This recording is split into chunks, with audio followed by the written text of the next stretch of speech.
Bismillahirrahmanirrahim. Assalamu alaikum and very warm welcome to my dear students. I hope you all are fine and safe at your home. My dear students of class 6, as you all know that we are doing reinforcement, the revision of the previous language work or literature work as well. So the dear students of class 6, we are going to start the learning of the new chapter. The name of the chapter is The Treasure and the Seeker. So my dear student, this is the time to exercise. Okay, so be with me. Inshallah, we will fulfill the desired goal according to my following instructions. So here we have the working. First of all, what we have to do, we have to learn the words meaning. जैसा कि आपको नज़र आ रहा है कि हम अपना previous working जो है वो कंप्लीट कर चुके हैं और अब हमने क्या करना है, हमने ट्रेजर सीकर का जो टॉपिक है उसको स्टार्ट करना है। पहले स्टार्ट करने से मुझे आप ये बताइए कि जो हमारा प्रीवियस टॉपिक है द विंडो, आपने उसकी लर्निंग प्रॉपर्ली होपफुली अटेम्प्ट की होगी, उसको याद भी किया होगा और उसको कॉपी में नोट डाउन भी किया होगा। ठीक है, आप देखिए, फिर से मैं आपको समझा रही हूँ, ये आपकी बेहतरी के लिए है। So follow the instructions as I am guiding you. Now in this lecture we will इंशाल्लाह try to fulfill the desired instructions and goal of the learning of new topic। अब हम न्यू टॉपिक जो है जैसा कि start कर रहे हैं ट्रेजर सीकर का। मैंने आपको एक्सप्लेन किया है क्लास में ट्रेजर सीकर किस तरह की स्टोरी है, जिसमें बहुत सारे बहन भाई हैं और किस तरीके से वो ट्रेजर को मालूम करना चाहते हैं, अपनी फैमिली की किस्मत बदलना चाहते हैं, पर कौन से ऐसे हालात हैं, कौन सी सिचुएशन है जिसकी वजह से वो ये नहीं कर पा रहे। हमने ये तमाम चीज़ें अपनी क्लास के लेक्चर में डिस्कस की हैं। यहाँ पर कुछ वर्ड्स मीनिंग आपको नज़र आएंगे स्क्रीन पर, जैसे कि आप देख भी रहे हैं। हम इसकी लर्निंग स्टार्ट करेंगे। बहुत आसान वर्ड्स हैं, उसके मीनिंग भी बहुत आसान है। आप मेरे लेक्चर को गौर से सुनेंगे तो डेफिनेटली आपको आइडिया हो जाएगा कि उसको हमने किस तरीके से लर्न करना है, उसका मतलब क्या है। So as you can see the picture is coming on the screen of the words meaning and what is the first word is beastly. Beastly का मतलब क्या होता है, अनप्लेजेंट, यानी कि नाखुशगवार। ठीक है। सेमी डिटैच्ड, सेमी डिटैच्ड का मतलब क्या होता है, का मतलब होता है attach to another house by sharp wall. ठीक है। सेमी डिटैच्ड उसे कहते हैं कि आपका घर जो है वो दूसरे की दीवार और आपके घर की दीवार एक हो, दोनों जुड़ी हुई दीवारें हों। ठीक है, उसको कहा जाता है सेमी डिटैच्ड वॉल। अच्छा, the next word is पीनन।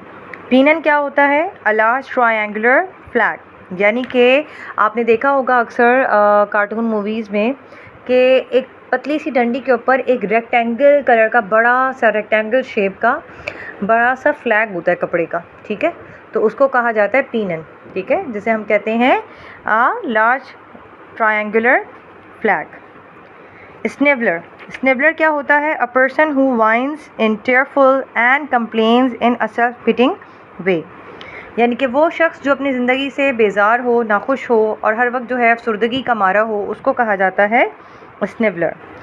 Exchequer किसे कहते हैं, एक्सचेकर का मतलब होता है द ट्रेजरी और एन अकाउंट, यानी कि आपका या तो बहुत ज़्यादा कोई ख़जाना हो, ठीक है, या आपका किसी बैंक में अकाउंट हो, तो हम उसको क्या कहते हैं, हम उसको कहते हैं एक्सचेकर। बेस क्या होता है, a green woollen cloth similar to felt, एक हरे रंग का ऐसा कपड़ा जो कि आपने देखा होगा एक कारपेट की तरह सा होता है जिसमें हमारी चीज़ें अक्सर पैक होती हैं, उसको कहा जाता है बेस। ठीक है, तो ये आपके वर्ड्स और मीनिंग्स हैं जिसको आपने बहुत अच्छे तरीके से याद करना है। बहुत आसान है, आप इसको याद करें और एक बार लिख लें। आफ्टर लर्निंग इट डेफिनेटली अगर आपने इसको राइट किया आपको जहन में नशीन हो जाएंगे, बैठ जाएंगे अच्छे तरीके से, आप फिर भूलेंगे नहीं इसे। Now my dear student, look at the question number 1। अब आप क्वेश्चन नंबर 1 को देखिए, आपकी लिटरेचर की कॉपीज़ को निकालिए, उसको अच्छे तरीके से जो है चेकआउट कीजिए। पहला सवाल क्या है, who are the members of Bastable family. Bastable family जो कि उनके ख़ानदान का नाम है, तो उसको में ये कहा जा रहा है कि वेस्टिबल फैमिली में कितने मेंबर्स थे। There are 7 members in the Bastable family. Bastable family में 7 लोग हैं, जिसमें डोरा इज़ द एल्डेस्ट वन, ठीक है, डोरा सबसे बड़ी है। Then Oswald is the second in sibling, फिर ऑसवर्ल्ड जो है वो दूसरे नंबर पे है बहन भाइयों में। Then comes Dicky. Oswald won the Latin prize as in his preparatory school. फिर उसके बाद डिकी है तीसरे नंबर पर। फिर बात हो रही है ऑसवर्ल्ड की। ऑसवर्ल्ड वो है जिसने लैटिन प्राइज़ जीता था अपने प्रिपरेटरी यानी कि अपने स्कूल में, ठीक है। Dicky is good at sums. Dicky जो है, जो उनका थर्ड भाई है, वो सम्स में यानी कि कैलकुलेशन में अच्छा है। Alice and Noel are twins. Alice और नोएल जो है वो ट्विंस हैं। Noel is a poet. Noel जो है वो शायर है। Horace Octavius is the youngest family member and is 8 years old. Horace Octavius उनका जो छोटा भाई है, वो उनकी फैमिली का सबसे छोटा जो है हिस्सा है, और वो 8 years ओल्ड है, ठीक है। So that is the meaning of the question number 1's answer, which is very easy.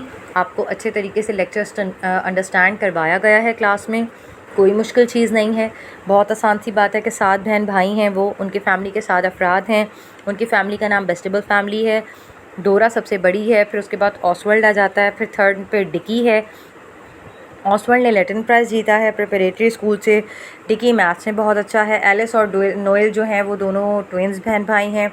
Noel जो है वो पोइट है। होरेस ऑक्टेविस सबसे छोटा और 8 साल का उनका भाई है, ठीक है। तो बहुत ही ईजी है, इसको एक बार पढ़ें। आफ्टर लर्निंग इट, जब आप इसको अच्छे तरीके से लर्न कर लेंगे 2-3 बार, मेरा लेक्चर ज़रूर सुनिएगा, इससे आपको बहुत फ़ायदा होगा। उसके बाद आप इसको राइट करें, इंशाल्लाह आपको बिल्कुल याद हो जाएगा। Okay, now my dear student, look at the next question. अब हमारा जो क्वेश्चन है वो क्वेश्चन नंबर 2 है। How did the children know from their fathers behaviour that their fortunes had fallen.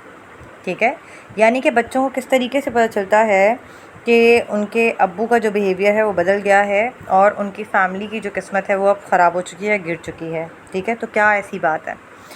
There fathers doesn't like to be asked for new things. उनके जो वालिद हैं उनको बिल्कुल अच्छा नहीं लगता कि बच्चे उनसे किसी नई चीज़ के बारे में बात करें।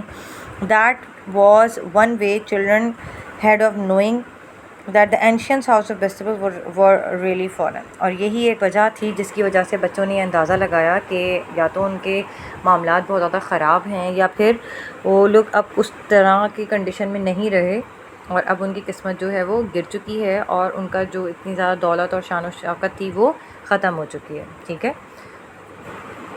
तो यहाँ पर हमारा आज का लेक्चर ख़त्म होता है। Hopefully you will like it and enjoy it. Inshallah, we will meet soon again with the new topic in the next lecture. Till then, take care. Allah Hafiz.